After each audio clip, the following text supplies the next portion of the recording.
The dust of Redemption Gulch clung to Elias Thorne's worn duster like a second skin, each grain a testament to a life lived on the hard edge of nowhere.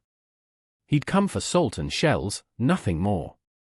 The discordant clang of a player piano, usually a comfort in its predictability, was suddenly sliced through by a woman's cry, sharp and brittle as breaking glass. Elias, a man whose instinct for trouble was honed sharper than any blade, moved not towards the saloon's swinging doors, but to the narrow, refuse-strewn alley beside it. There, bathed in the lurid orange of the dying sun, he saw her. Young, barely a woman, hair like spun moonlight now matted with grime, her clothes torn. Two brutes, smelling of cheap whiskey and cheaper malice, had her pinned against the rough-hewn timber wall. One, a lout with a face like a slapped ham, was twisting her arm. 8 years, Lena, he sneered, his breath a foul miasma. 8 years you thought you could just disappear? The boss ain't forgotten. And he ain't forgiven the girl, Lena whimpered, her eyes wide with a terror so profound it seemed to suck the very air from the alley. Her gaze, darting, desperate, caught Elias's for a fleeting second. Come on now, pretty thing, the second man growled, his hand snaking towards the frayed bodice of her dress. Just a little reminder of what you're good for. Show us that famous aim. Or maybe we just drag you back to him in pieces. The word aim snagged in Elias's mind, an odd detail in a scene of straightforward brutality. He didn't think. He acted. A lifetime of regrettable violence had at least taught him efficiency. He moved like a shadow detaching itself from the deeper gloom, his heavy boot connecting with the first man's kidney with a sickening thud. The man folded, air exploding from his lungs. The second brute turned, surprised, reaching for a holstered pistol. Elias's hand, a blur of weathered leather, shot out, his fingers clamping around the man's wrist like a steel trap. A sharp twist. A crack of bone. A scream cut short as Elias's other fist silenced him. It was over in heartbeats. The two men were groaning heaps on the ground. Lena stared, her chest heaving, her eyes fixed on Elias, no longer with terror, but with a dawning, fragile hope. He offered a hand, calloused and stark. Come on, he rasped, his voice rough from disuse. They'll be back. Or worse, she hesitated for only a moment, then her small, trembling hand slipped into his. He pulled her gently to her feet. The alley stank of fear and violence. Dust motes danced in the last rays of sunlight, illuminating the path out. But what they didn't know, what even Elias couldn't fathom yet, was that this was not an escape, but the first step into a storm far darker and more terrible than the gathering night. He led her to his horse, a stoic beast as weathered as its master, and lifted her onto its back before mounting himself. They rode away from Redemption Gulch, not towards the open plains, but towards the jagged, unwelcoming peaks where Elias had carved out his solitary existence.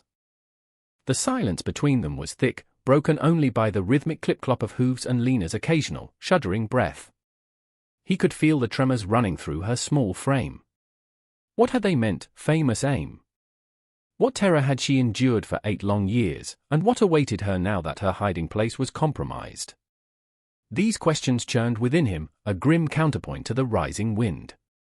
His ranch was little more than a cabin, a lean-to, and a stubborn well, nestled in a small, defensible hollow.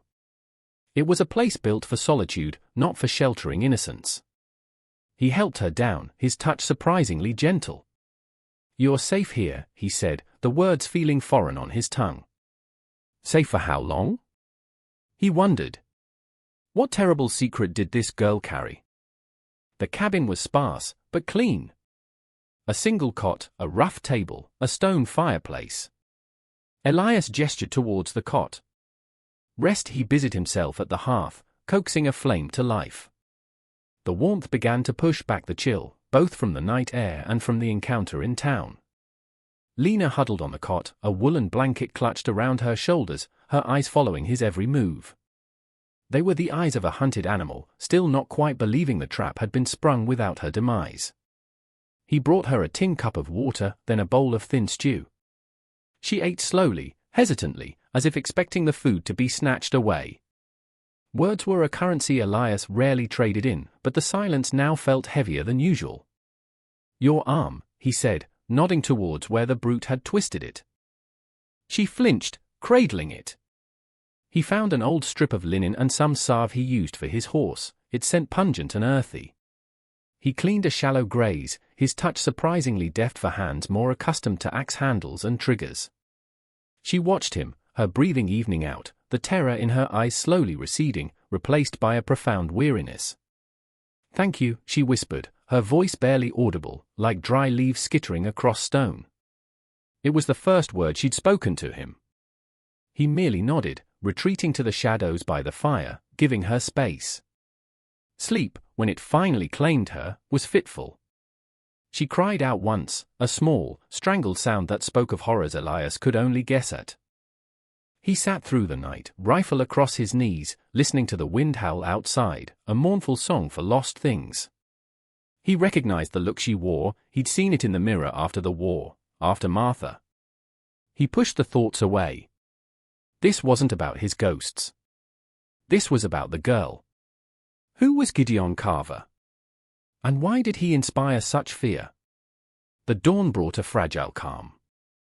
Lena awoke looking less haunted, the harsh lines of fear softened by sleep. She offered to help, her movement still hesitant but less skittish. He set her to mending a tear in one of his shirts, a simple task. As her fingers worked the needle, some of the tension seemed to leave her. Hours passed. The sun climbed, then began its descent. It was as she was folding the mended shirt, her small hand smoothing the rough fabric, that she finally spoke. "His name is Gideon Carver," she said, her voice low, flat. My father," the words hung in the air. Elias stopped sharpening his knife, the rasp of steel on stone ceasing abruptly. His face, unreadable in the dim light, gave nothing away. "He owns the valley," she continued, her gaze fixed on the mended shirt. "Or thinks he does. Everyone fears him. Not a kind man," an understatement, Elias suspected, if the state of his men and her terror were any indication. "He wants something from me. Something I won't give him." Not anymore. She wouldn't meet his eyes. A long shadow fell across the cabin floor. Elias was on his feet in an instant, moving towards the window, his hand instinctively going to the cold peacemaker at his hip. Lena gasped, her face paling. Far below, at the entrance to the narrow path that led to his hollow, 3 riders were silhouetted against the setting sun. They were too far to make out faces, but their intent was clear. They were searching. "They found us," she breathed, her voice laced with despair. Elias's jaw tightened. "Stay inside." Away from the window he grabbed his rifle. This wasn't just a father looking for a runaway daughter. This was something darker. The calm was shattered. The sanctuary breached. And Elias Thorne knew, with a certainty that chilled him to the bone, that blood would soon stain this hard, unforgiving land. The question that echoed in his mind, the one he dared not ask Lena yet, was why? Why was one young woman so important to a man who apparently controlled an entire valley? The 3 riders advanced slowly, cautiously, their eyes scanning the rocky terrain. Elias watched them from the cover of a granite outcrop, his Winchester steady in his grip. He recognized the type, hard men, paid for their loyalty and their lack of conscience. One, clearly the leader, a burly man with a cruel set to his mouth, reined in his horse 100 yards from the cabin. "Thorne," the man bellowed, his voice echoing in the stillness. "We know you're in there. And we know you've got something that belongs to Mr. Carver." Elias remained silent, a rock among rocks. He needed to know their play. The man sneered. "Don't be a fool, old man. Gideon Carver always gets what he wants.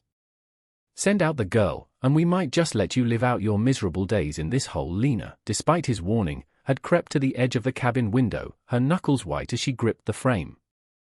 Her fear was a palpable thing, even from this distance. Elias could almost feel it coiling in his own gut. "She's not property," Elias called back, his voice surprisingly strong, carrying across the divide.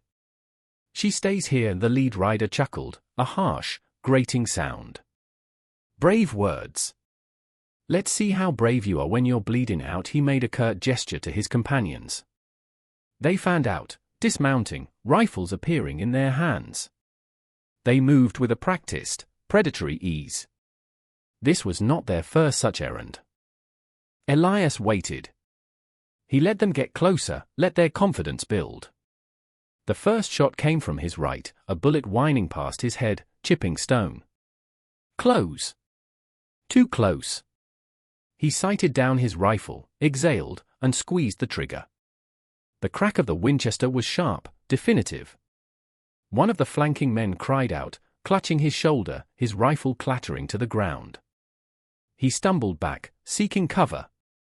The lead rider cursed, firing wildly towards Elias's position.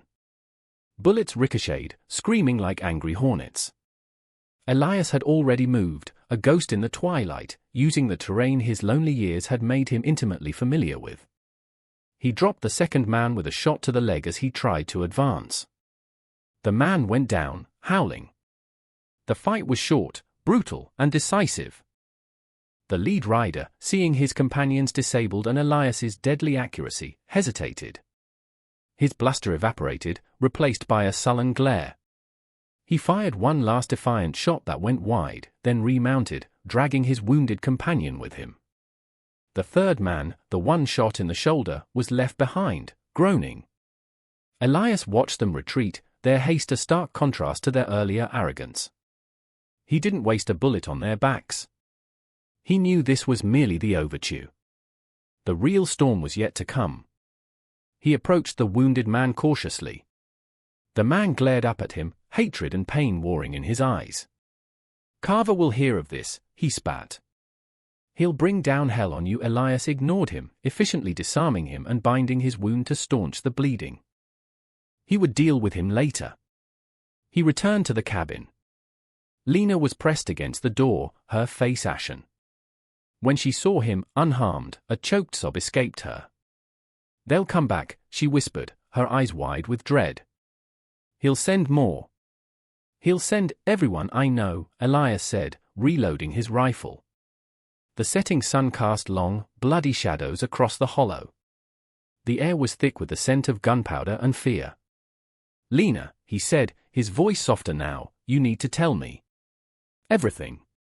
Why does he want you back so badly? What is it you wouldn't give him?" She looked at him, her eyes filled with a terrible conflict. The silence stretched, taut as a bowstring. Then, the words tumbled out, a torrent of pain and a secret held too long. Lena sank onto the rough stool, her hands trembling in her lap. The last vestiges of sunset painted the cabin interior in hues of blood and bruised purple.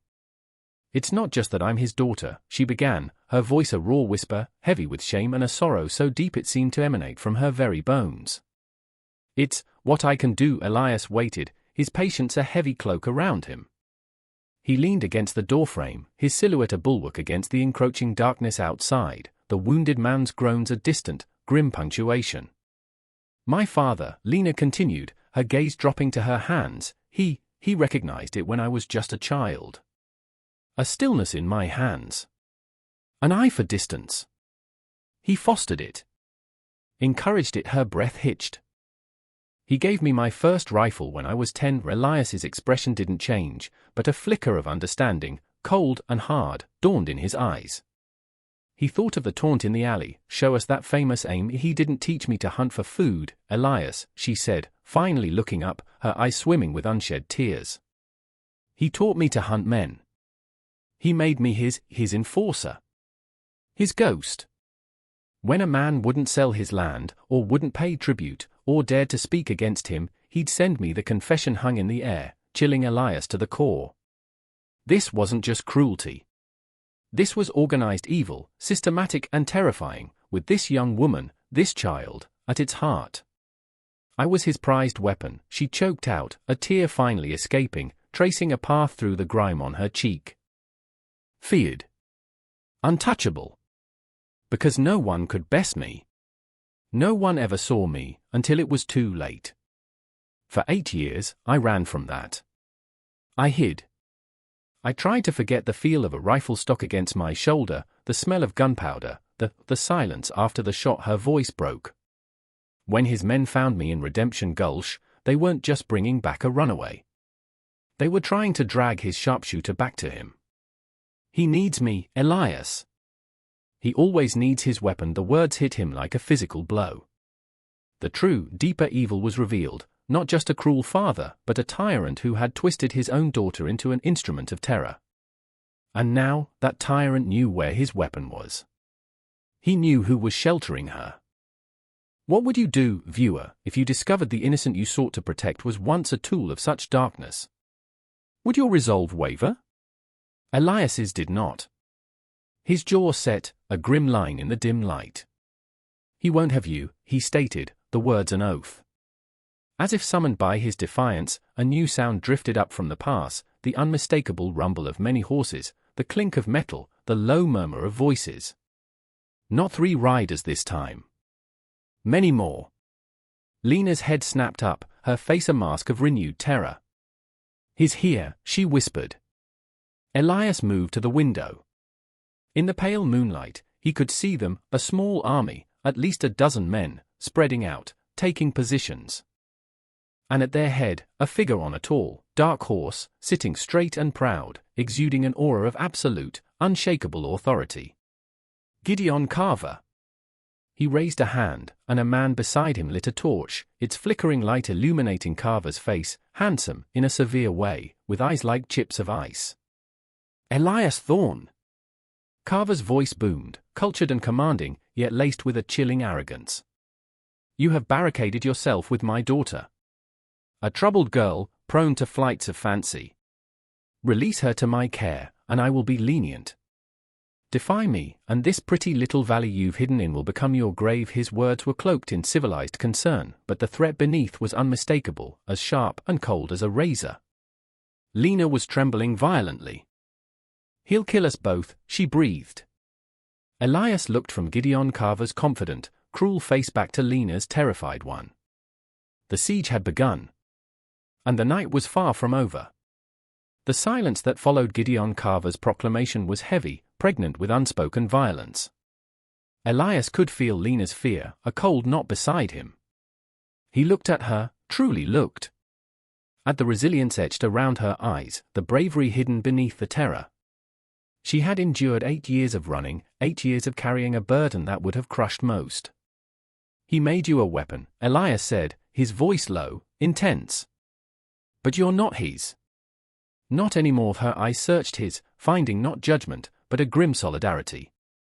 "What do we do?" she whispered, the fight in her nearly extinguished by the sight of her father and his men. "We fight," Elias said simply. It wasn't a question of if, but how. Carver's voice echoed again, impatient. "Thorne. My patience wears thin. Send out Lena, or suffer the consequences." Elias stepped into the cabin doorway, a stark silhouette against the faint light from within. "She's not coming out, Carver," he yelled back, his voice raw but unwavering. "She's chosen her own path."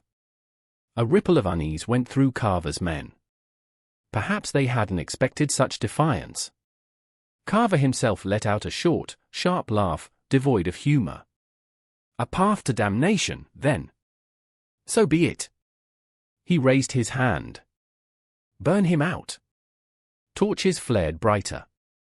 Several men dismounted, moving forward with burning brands, intending to set the cabin ablaze. Elias fired. Not at Carver, not yet. He aimed for the torch in the foremost man's hand. The Winchester roared, and the torch spun through the air, extinguished as it hit the damp earth. A cry of surprise from Carver's men. "He can't hit all of us," one of them shouted, but the bravado was thin. They knew the reputation of men who lived alone in the high places. They were not to be trifled with. But Carver's will was iron. "Advance!" His one man. The attack began in earnest. Bullets slammed into the cabin walls, splintering wood, showering the interior with debris. Elias returned fire, methodically, efficiently. Each shot was aimed, each one found a mark, if not to kill, then to wound, to disrupt.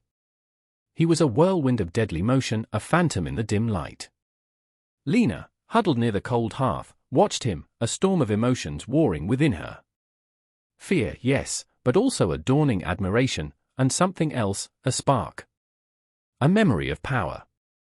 Not the tainted power her father had forced upon her, but the power of choice, of defiance. Outside, the battle raged. Elias moved from window to door, using the cabin's meager cover to its fullest. He took a bullet graze to the arm, a searing pain, but he barely flinched. The air grew thick with smoke, the stench of gunpowder acrid in his nostrils. Then, he saw it. A group of men, using the cover of a large boulder, were preparing a concentrated rush, clearly intending to overwhelm him by sheer numbers. He wouldn't be able to stop them all. He glanced at Lena. Her face was pale, but her eyes were different. The hunted look was gone, replaced by a terrible, fierce resolve. She was looking at the spare rifle, an old but reliable Spencer, leaning against the wall. Her hand twitched. "Lena," he grunted, firing again, "stay down." But she was already moving, not in fear, but with a purpose that made his blood run cold, then hot with a desperate hope. She picked up the Spencer. Her hands, which had trembled mending his shirt, were now steady. 8 years. 8 years she had hidden. 8 years she had denied that part of herself. Now, in the heart of the fire, it re-emerged. Not as Gideon Carver's weapon, but as her own. She moved to the small, grimy window on the cabin's far side, the one overlooking the flank of the attackers. Her movements were fluid, economical, the ingrained skill of a lifetime asserting itself. She sighted down the barrel. Her breath was even. Calm. The first shot from the Spencer cracked through the din, sharper, higher pitched than Elias's Winchester. One of the men preparing to rush screamed and fell, clutching his leg. A second shot. Another man down, his rifle flying from his grasp. The attackers faltered, confusion and shock on their faces. They hadn't expected fire from that direction. They hadn't expected her? Gideon Carver, watching from his vantage point, saw his men fall. His face, visible in the torchlight, contorted in a mask of fury. "The girl," he roared. "She dares?" Elias saw his chance. With Lena covering the flank, he focused his fire on the main group. The tide was turning. Man by man, Carver's forces were being pushed back, their assault broken by 2 determined souls in a tiny cabin. The fighting was desperate, point blank. Elias felt a searing pain as a bullet tore through his side, staggering him. He gritted his teeth, firing back, dropping the man who shot him. He leaned against the wall, vision blurring. Lena saw him falter. Her face hardened. She took aim, not at the henchman, but at the monster who had orchestrated all this pain, the man who had stolen her childhood. Gideon Carver, seeing his attack crumbling, his prize fighting back with a skill he himself had honed, was momentarily stunned. That moment was all Lena needed. Her shot was perfect. It wasn't aimed to kill, not yet. It struck the pommel of Carver's saddle, the wood exploding, his horse rearing in terror. Carver was thrown, landing hard. Disarmed. Humiliated. His men, seeing their leader fall, their numbers decimated, lost their nerve. They broke, scattering into the darkness, leaving their wounded and their master behind. Silence descended, broken only by the crackle of a few dying embers from a mist-thrown torch and the ragged breathing of Elias and Lena. Elias slumped against the wall, clutching his side.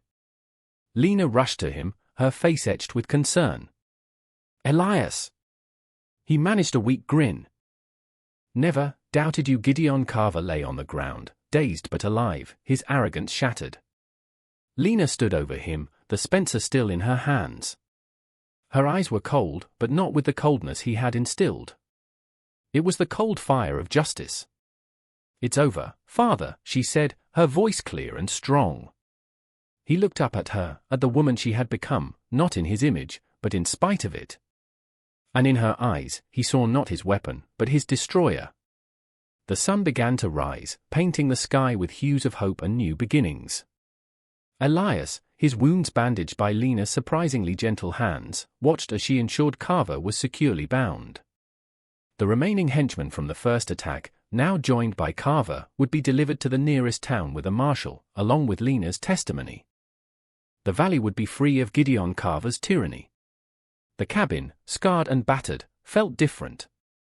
Less a hermit's refuge, more a home, however humble. Lena brought Elias water.